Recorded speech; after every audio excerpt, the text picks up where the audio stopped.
Shalom saudara yang Tuhan Yesus kasihi. Melalui kesempatan ini saya ingin mengucapkan selamat tahun baru 2021. Saudara yang Tuhan Yesus kasihi, apakah di tahun 2021 ini Anda sudah punya program atau punya rencana?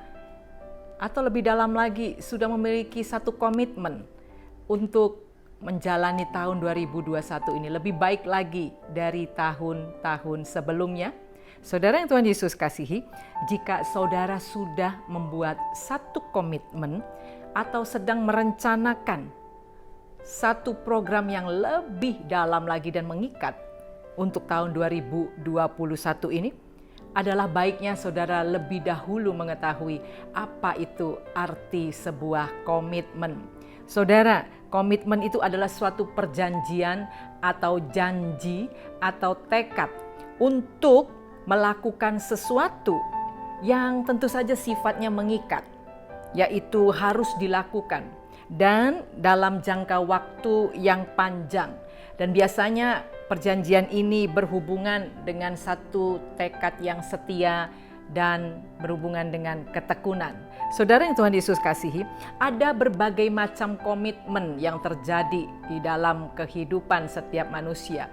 Misalnya komitmen di dalam pernikahan, yaitu janji yang mengikat dalam pernikahan, atau komitmen di dalam hal berpacaran, komitmen di dalam berorganisasi, atau juga komitmen di dalam hubungan antar sesama teman, antar sesama sahabat.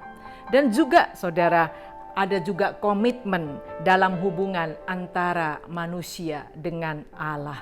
Saudara yang Tuhan Yesus kasihi, komitmen biasanya dibuat pada awal-awal satu hubungan dimulai.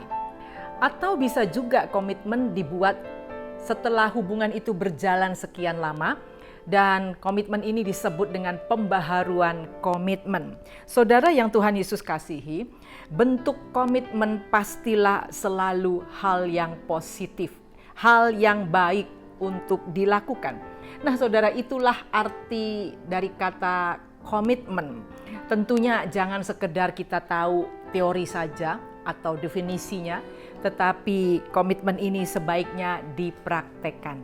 Saudara yang Tuhan Yesus kasihi, mari kita melihat contoh seorang tokoh Alkitab yang berani membuat komitmen besar di dalam memasuki hidup baru, di dalam memasuki suasana yang baru, ketika dia memasuki tantangan yang baru.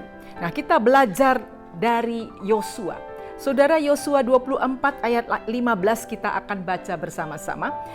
Tetapi jika kamu anggap tidak baik untuk beribadah kepada Tuhan, pilihlah pada hari ini kepada siapa kamu akan beribadah. Allah yang kepada nenek moyangmu beribadah di seberang sungai Efrat, atau Allah orang Amori yang negerinya kamu diami ini. Tetapi aku dan seisi rumahku, kami akan beribadah kepada Tuhan. Amin. Saudara, pernyataan Yosua atau komitmen yang besar dan berani ini diucapkan Yosua di hadapan bangsa Israel, seluruh bangsa Israel, dan tentu saja di hadapan Allah. Komitmen ini tidak main-main, apalagi Yosua adalah seorang pemimpin besar, pemimpin bangsa Israel yang cukup terkenal pada zamannya. Saudara yang Tuhan Yesus kasihi, dan juga pada waktu itu Yosua adalah seorang kepala keluarga yang dihormati.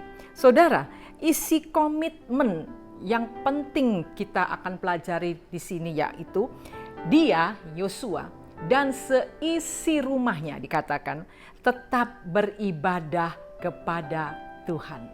Luar biasa bukan? Saudara, kalau kita melihat ini, apakah maksudnya selama ini Yosua dan keluarganya belum beribadah kepada Tuhan? Bukan itu yang dimaksud. Tetapi ini adalah pembaharuan komitmen dari Yosua, bahwa dia dan keluarganya akan tetap lebih setia lagi beribadah kepada Tuhan. Saudara, apapun yang terjadi, Yosua ingin ucapkan kepada bangsa Israel, dia dan keluarganya di tengah perang atau di tengah damai, di tengah kesusahan, di tengah bangsa-bangsa kafir sekalipun yang ingin menghancurkan mereka, dia tidak akan terpengaruh. Dia akan tetap beribadah kepada Allahnya. Nah, saudara yang Tuhan Yesus kasihi, maksud Yosua mengadakan pembaharuan komitmen ini untuk tetap setia beribadah pada Allah diucapkannya dengan jelas di hadapan bangsa Israel dan juga di seluruh mungkin pada waktu itu yang mendengar orang-orang kafir yang belum mengenal Allah. Saudara, setiap komitmen dibuat pastilah ada alasan yang mendasarinya. Yosua tidak sekedar membuat komitmen ini, tapi ada alasan kenapa dia sungguh-sungguh menyatakan satu janji dan tekad yang besar ini di hadapan orang banyak. Alasan yang pertama Yosua membuat komitmen ini yaitu sebagai respon atas kebaikan Tuhan.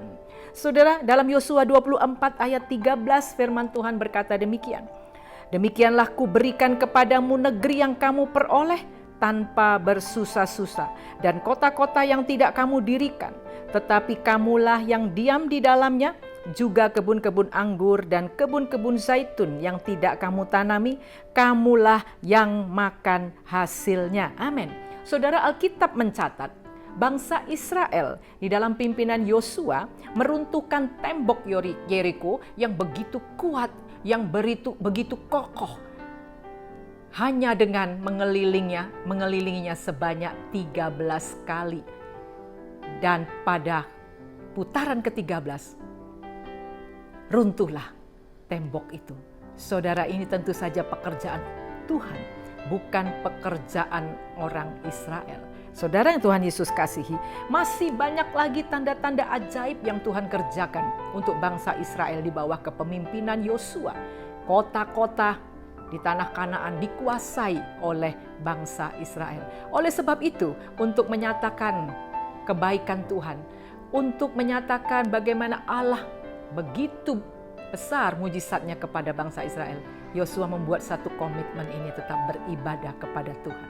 Alasan yang kedua, saudara, kenapa Yosua membuat komitmen ini, yaitu untuk persiapan menghadapi tantangan yang lebih besar lagi. Dalam Yosua 24 ayat 14 firman Tuhan mengatakan, oleh sebab itu takutlah akan Tuhan dan beribadahlah kepadanya. Dan dengan tulus ikhlas dan setia, jauhkanlah Allah yang kepadanya nenek moyangmu telah beribadah di seberang sungai Efrat dan di Mesir, dan beribadahlah kepada Tuhan. Saudara, tanah Kanaan selain subur, tapi di situ juga terdapat banyak bangsa kafir yang menyembah Baal, menyembah berhala. Ini suatu tantangan bagi Yosua dan bangsa Israel. Oleh sebab itu, ketika dia memasuki tanah Israel, dia membuat komitmen yang juga didengar oleh bangsa Israel. Sungguh-sungguh dia akan tetap setia, tidak akan berpaling dari Allah. Meskipun di sekelilingnya terdapat banyak orang menyembah berhala. Saudara, inilah komitmen untuk menghadapi tantangan di tanah Kanaan. Saudara yang Tuhan Yesus kasihi, alasan yang ketiga kenapa Yosua membuat komitmen sebagai pesan terakhir sebagai pemimpin yang bertanggung jawab. Saudara yang Tuhan Yesus kasihi, warisan yang paling berguna untuk orang yang akan kita tinggalkan adalah iman. Saudara, oleh sebab itu Yosua tidak asal membuat komitmen, tetapi komitmen yang dibuat harus sungguh-sungguh serius dan harus bisa dilakukan, dibuktikan. Keseriusan komitmen itu dibuktikan dengan satu target. Komitmen yang kita buat harus ada sasaran yang tepat. Apakah Yosua memiliki target dalam komitmennya? Saudara, kita lihat target komitmen Yosua, yaitu target komitmennya seluruh keluarganya, seisi rumahnya. Ayat 15b tadi dikatakan, tetapi aku, Yosua katakan, dan seisi rumahku, kami akan beribadah kepada Tuhan. Artinya istri Yosua, anak, cucu, cicit, menantu, bahkan semua pegawai, budak-budak yang ada di dalam rumahnya. Target Yosua, mereka harus beribadah kepada Allah. Saudara, target Yosua yang kedua, yaitu seluruh bangsa Israel. Saudara, kita lihat Yosua 24 ayat 31. Orang Israel beribadah kepada Tuhan sepanjang zaman Yosua dan sepanjang zaman para tua-tua yang hidup lebih lama daripada Yosua dan yang mengenal segenap perbuatan yang dilakukan Tuhan bagi Israel. Saudara yang Tuhan Yesus kasihi, komitmen yang dibuat Yosua dijalaninya dengan sungguh-sungguh dan menghasilkan target yang luar biasa. Seisi rumahnya, seluruh bangsa Israel beribadah kepada Allah. Saudara yang Tuhan Yesus kasihi, sudahkah Anda membuat komitmen untuk hidup di tahun 2021 ini? Kita tahu 2021 ini akan banyak tantangan lebih dari 2020. Kita tahu akan banyak halangan, akan banyak rintangan. Tapi juga kita tahu sebagai orang beriman, tahun 2021 juga akan banyak berkat Allah tercurah atas kita. Saudara, buatlah satu komitmen atau perjanjian yang tentunya komitmen itu bisa Anda lakukan. Mungkin komitmen tentang pekerjaan, komitmen tentang studi, atau tentang pelayanan, atau seputar hubungan antara sesama atau sahabat. Tapi yang paling utama, saudara, buatlah komitmen tentang hubungan saudara sendiri dengan Allah secara pribadi. Saudara, apapun komitmen itu yang sudah dibuat dan diucapkan di hadapan Allah, lakukanlah dengan sungguh-sungguh. Dan jangan lupa, komitmen akan berhasil jika saudara ada target yang akan dicapai. Pasti saudara akan berhasil, baik dalam pekerjaan, studi, dan pelayanan, dalam keluargamu, dan dalam ibadahmu secara pribadi dengan Allah. Saudara, komitmen saya di tahun 2021 adalah saya berjanji pada Tuhan, saya akan lebih banyak lagi berdoa syafaat untuk negara dan bangsa, untuk teman-teman sahabat seiman, untuk pelayanan, untuk keluarga yang selama ini mungkin saya lakukan secara asal-asalan saja. Tapi di tahun 2021 saya ingin serius terhadap komitmen ini dan sungguh-sungguh ingin mencapai target sesuai dengan kehendak Allah. Saudara yang Tuhan Yesus kasihi, kiranya di tahun 2021 ini akan kita lalui dengan optimis. Menjadi tahun yang lebih baik, lebih diberkati, dan lebih berhasil dari tahun-tahun sebelumnya. Dan tentunya lebih berkenan di hadapan Allah. Amin. Sekali lagi, selamat tahun baru. Tuhan Yesus memberkati.